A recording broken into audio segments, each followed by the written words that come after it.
안녕하세요. 오늘은 인공지능 분야의 최신 연구 동향을 소개해 드리려고 하는데요. 이 영상에서는 지금 시점에서 꼭 알고 가면 좋을 것으로 생각되는 4가지 최신 AI 연구들을 가져왔습니다. 기술의 발전 속도가 점점 빨라지는 요즘에 AI 분야의 변화를 놓치면 곧 뒤처질 수밖에 없습니다. 이 영상을 통해서 AI 분야에서 요즘 어떤 연구들이 이루어지고 있고 어떤 식으로 변화하고 있는지 인사이트를 가져가셨으면 좋겠습니다. 그럼 바로 시작해 보겠습니다. 첫 번째로 소개할 기술은 로봇공학의 혁신을 가져온 제네시스 AI입니다. 이 제네시스 같은 경우는 굉장히 많은 빅테크, 많은 대학에서 공동으로 연구한 주제인데요. 지금까지 로봇을 학습시키려면 실제 환경에서 오랜 시간 동안 테스트를 해보면서 시행착오를 겪어야 했습니다. 하지만 제네시스 AI는 시뮬레이션을 통해서 로봇 학습을 놀랍도록 빠르게 할 수 있는데요. 실제로 프랑카라는 로봇 팔의 경우 실제 시간보다 무려 43만 배나 빠른 속도로 학습이 가능하다고 합니다. 지금 여기 보시는 화면 중에서 드론을 제외한 3개의 영상이 있죠. 여기 나오는 로봇이 이제 프랑카라는 로봇인데요. 이 로봇을 학습할 때 제네시스 AI를 이용을 했을 때 43만 배나 빠른 속도로 학습이 가능했다고 합니다. 그래서 이 기술의 특별한 점은 이 시뮬레이션 세상이 얼마나 현실과 비슷한지인데요. 보시는 것처럼 로봇이 물건을 집어들거나 아니면 여러 대의 드론이 동시에 움직이는 이런 복잡한 상황도 완벽하게 시뮬레이션을 할 수가 있습니다. 가장 혁신적인 점은 이 시뮬레이터가 처음부터 끝까지 미분 가능하다는 것입니다. 이게 왜 중요하냐면 로봇의 초기 세팅과 원하는 목표를 지정해주면 지도학습을 통해서 로봇의 움직임과 정책들을 한 번에 최적화를 할 수가 있습니다. 예를 들어 책상 위에 책을 정리하는 로봇이라고 입력하면 AI가 알아서 최적의 동작을 설계하고 이를 실제 로봇이 수행할 수 있게 만들어주는 것이죠. 두 번째로 주목할 점은 물리 엔진의 정확도입니다. 지금 화면에서 보시는 것처럼 캐릭터의 움직임이 얼마나 자연스러운지 보실 수가 있습니다. 특히 이 일본 사무라이 이런 복싱 동작을 보시면 관성의 표현이 정말 완벽한 걸 볼 수가 있는데요. 다른 AI들은 이런 복잡한 동작에서 어색함이 조금 있었는데 제네시스는 거의 실제 움직임과 구분이 안 될 정도죠. 또한 카메라 및 오브젝트 모션 생성 모듈을 이용해서 물리적으로 정확한 시뮬레이션을 할 수가 있습니다. 현재 제네시스의 기본 버전은 오픈소스로 공개되어 있으며 더 발전된 기능들도 곧 공개될 예정이라고 합니다. 이는 로봇 기술의 대중화를 크게 앞당기고 물리 시뮬레이션이 필요한 분야에서의 연구 속도를 빠르게 만들어줄 것으로 기대가 됩니다. 두 번째로 소개할 기술은 인공지능의 언어 이해 방식을 완전히 바꿔놓은 LCM, 즉 라지 컨셉 모델입니다. 이 연구는 메타에서 진행을 했고요. 지금까지 AI는 토큰이라고 불리는 단어의 파편, 그걸 기준으로 언어를 이해를 했었습니다. 실제로 한 단어는 여러 개의 토큰으로 나눠질 수가 있었죠. 하지만 LCM은 우리 인간처럼 단어 단위로 의미를 파악합니다. 이를 가능하게 하는 핵심 기술이 바로 이제 소나, Semantic Content Aware Representation이라고 부르는데요. 여기 보시면 이제 컨셉트 인코더, 컨셉트 디코더에 해당하는 부분이 이제 소나가 되게 됩니다. 그래서 이 임베딩 모델은 지금 현재 200개의 언어의 문장을 수치화하고 또 이제 76개 언어의 음성을 처리할 수 있는데요. 예를 들어서 오늘 날씨가 좋네요 라는 뜻을 가진 문장은 한국어로 말하든 아니면 영어로 말하든 비슷한 숫자 패턴으로 표현이 됩니다. 그래서 어떤 언어로 말하든 간에 뜻이 비슷하면은 비슷한 표현을 가지고 있거든요. 그게 이제 LCM의 가장 놀라운 점인데요. 소나가 학습한 200개의 언어 안에서는 어떤 언어를 사용을 하든지 추가 학습 없이 바로 이해할 수가 있다는 것입니다. 방금 말씀드린 것처럼 의미가 같으면 비슷한 숫자 패턴으로 표현되기 때문인데요. 마치 능숙한 통역사처럼 여러 언어를 자유롭게 오가면서 의미를 전달을 할 수가 있습니다. 이런 기술이 실용화되면 어떤 변화가 생길 수 있을까요?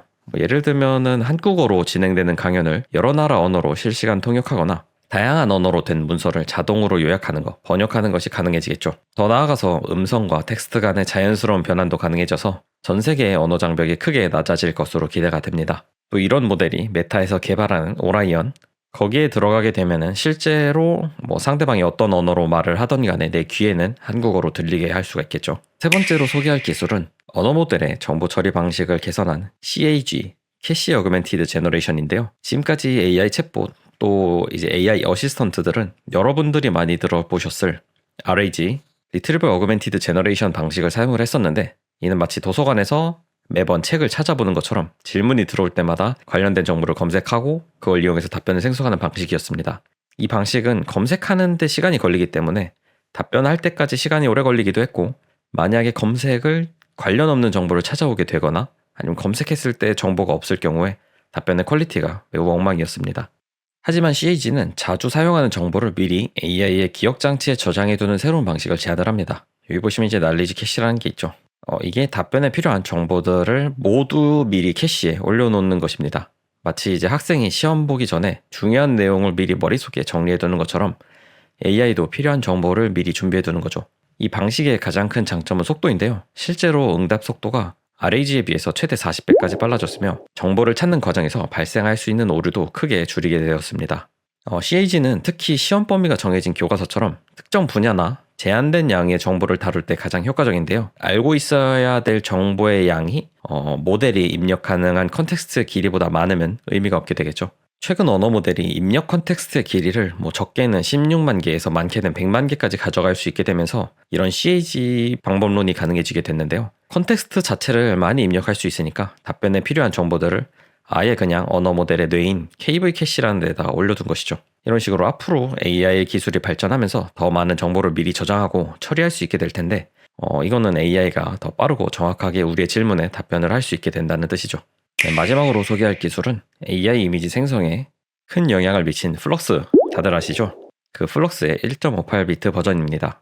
왜 1.58비트인지 궁금하신 분들은 우측 상단의 영상을 확인을 해주시면 되는데요. 간단하게 설명드리자면 작년에 언어 모델을 1.58비트로 양자화를 하려는 마이크로소프트의 연구가 있었습니다. 네, 1.58비트에 대해서 간단하게 설명드리자면 1비트는 모두들 아시다시피 0, 1 이렇게 두 개밖에 없고요. 2비트는 00, 01, 10, 11 이렇게 네 가지가 있죠. 하지만 이제 1.58비트는 이제 1, 0, 마이너스 1 세 가지만 사용을 했기 때문에 1비트도 아니고 2비트도 아닌 1.58비트가 됐습니다. 정확하게 1.58비트인 이유는 그 마이크로소프트의 1.58비트 논문을 보시면 알 수가 있고요. 제가 그거를 정리한 블로그가 있는데 그것도 더보기란에 추가해 두도록 하겠습니다. 어쨌든 거기서 사용한 이제 1.58비트를 플럭스에 적용한 것인데요.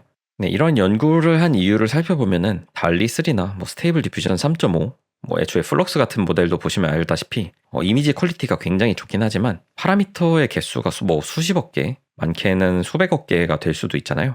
그런 엄청난 양의 매개 변수 때문에 일반 사용자의 컴퓨터로는 실행하기 어려웠습니다. 12GB, 16GB의 VRAM을 사용을 하기 때문에 그보다 적은 VRAM을 가진 컴퓨터에서는 거의 불가능을 했었죠. 아니면 많이 양자화된 모델을 사용을 하거나 그랬어야 됐는데 이 1.58비트 플럭스는 이러한 양자화를 극단적으로 했다고 볼 수가 있습니다. 네, 놀랍게도 플럭스 전체 파라미터의 99.5%, 약 119억 개를 이런 방식으로 단순화를 했는데요. 네, 이러한 연구로 모델을 저장하는 그러니까 하드디스크를 차지하는 공간이죠. 그거는 이제 7.7배.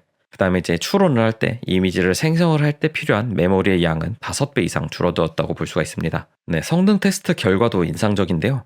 다양한 벤치마크에서 테스트했을 때 1.58비트 플럭스와 원본 플럭스는 거의 동등한 성능을 보여줬고 1024 x 1024 픽셀의 고해상도 이미지도 무리 없이 생성할 수가 있었습니다. 물론 아직 매우 섬세한 디테일 표현에서는 약간의 한계가 있지만 애초에 연구의 목적 자체가 플럭스라는 고품질 AI 이미지 생성 기술을 일반 사용자들도 쉽게 사용할 수 있게 만든 것이 목적이었기 때문에 그런 점에서는 충분히 연구의 성과를 달성했다고 볼 수가 있겠죠. 매일같이 새로운 AI 연구들이 쏟아지는 지금 어떤 기술이 정말 중요한지 파악하기가 쉽지가 않습니다. 오늘 소개해드린 4가지 기술은 수많은 연구 중에서도 제가 생각했을 때 최소한 알고 가면 좋을 내용들인데요. 로봇 학습과 물리 시뮬레이션을 혁신적으로 바꾼 제네시스 AI, AI가 언어를 이해하는 방식을 바꾼 LCM, RAG의 정보력을 그대로 유지하면서도 응답 속도를 빠르게 개선한 CAG, 그리고 고퀄리티 이미지 생성 모델을 누구나 쓸 수 있게 만든 플럭스 1.58비트까지 이러한 핵심 기술들의 흐름을 이해한다면 앞으로의 AI 발전 방향도 더 잘 예측할 수 있게 될 거라고 생각을 합니다. 엔드플랜은 앞으로도 AI 기술의 핵심을 쉽게 설명해드리도록 하겠습니다. 이런 AI 기술에 관심 있거나 정보를 빠르게 받아보고 싶으신 분들은 고정 댓글에 있는 단톡방 링크 참여해주시면 감사하겠습니다. 다른 내용이 더 궁금하신 분들은 지금 뜨고 있는 추천 영상에서 또 만나보면 좋을 것 같습니다. 지금까지 엔드플랜의 은기였습니다. 감사합니다.